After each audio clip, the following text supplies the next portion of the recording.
আহি থকা কথা কেইটামান ক'ব খোজো শুনি হয়তো ভাল নালাগিব তথাপিতো কথা কেইটা মই ক'ব খুজিছো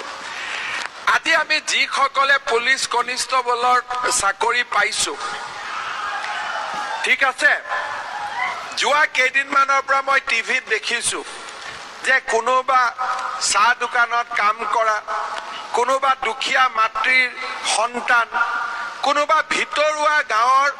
আটাইতকৈ দুখীয়া পৰিয়ালৰ ল'ৰাজনে চাকৰি পাইছে আৰু মই নিজে দেখিছো যে যোৱা দুটা বছৰ কোভিড আহক কোভিড নাহক ল'ৰাবিলাকে ৰাতিপুৱাই শুই উঠি যিমান পাৰে সিমান কষ্ট কৰিছিলে যিমান পাৰে সিমান দৌৰিছিল এতিয়া আজি আমি এটা কথা মানি লৈছো যে আমি কোনো ধনী ঘৰৰ ল'ৰা ছোৱালী নহয় টকা পইচা দি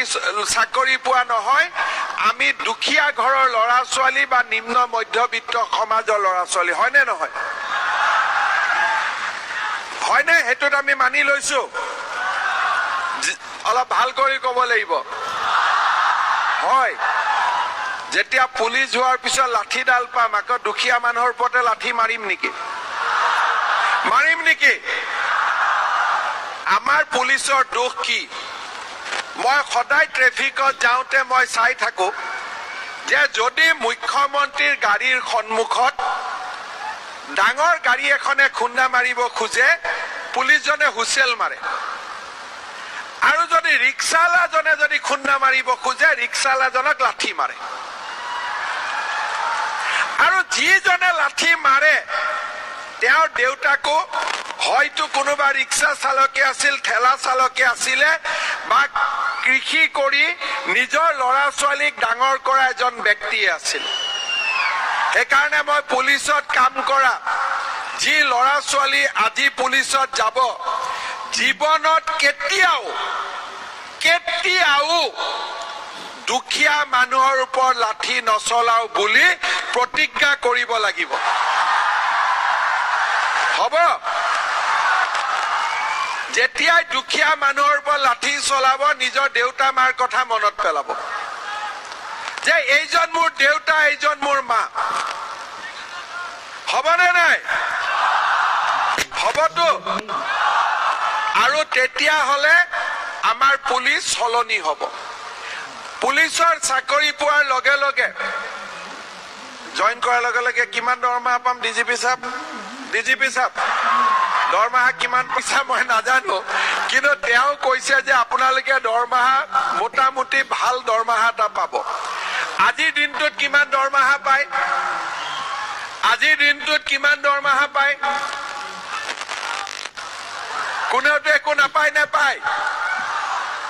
তো যিখিনি আমি দৰমহা পালো সেইখিনিয়ে ভগৱানৰ দান হয়নে নহয় আৰু এক্সট্ৰা কিয় লাগে আমাক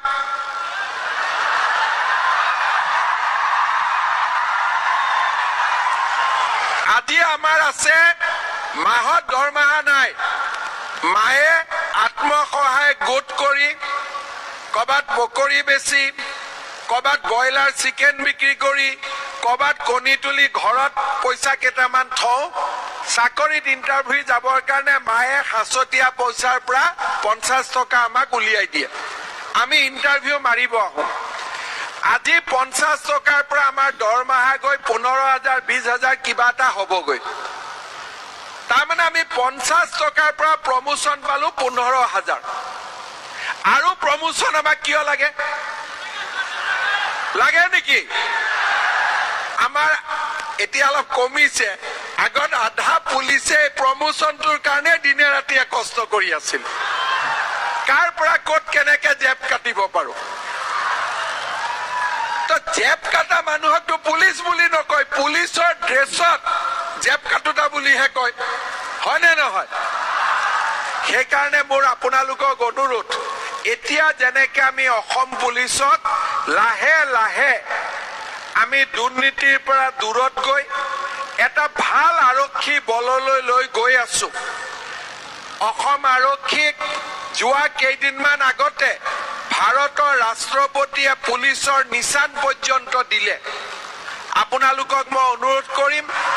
যে 8,000 ল'ৰা ছোৱালীয়ে গৈ আৰক্ষীত এটা নতুন আদৰ্শ স্থাপন কৰক যে আমি দুখীয়া মানুহৰ টকা পইচা নাখাওঁ, কোনোবা অফিচাৰে ক'লেও আমি কালেকশ্যন কৰি দিব নোৱাৰো, আমি কাৰো পৰা পইচা নুতুলো, খালি আমাৰ কাম হ'ব অপৰাধ আৰু অপৰাধীক দেখিলে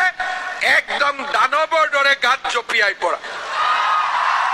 অপৰাধ আৰু অপৰাধীৰ বিপক্ষে আমাৰ কোনো দয়া মায়া ক্ষমা নাই। আৰু দৰিদ্ৰ লোকক দেখিলে আমাৰ হৃদয়খন আটাইতকৈ কোমল, আৰু অপৰাধ আৰু অপৰাধীক দেখিলে আটাইতকৈ কঠোৰ। এই বজ্ৰ কঠোৰ সংকল্পেৰে আমি আগুৱাই যাব লাগিব।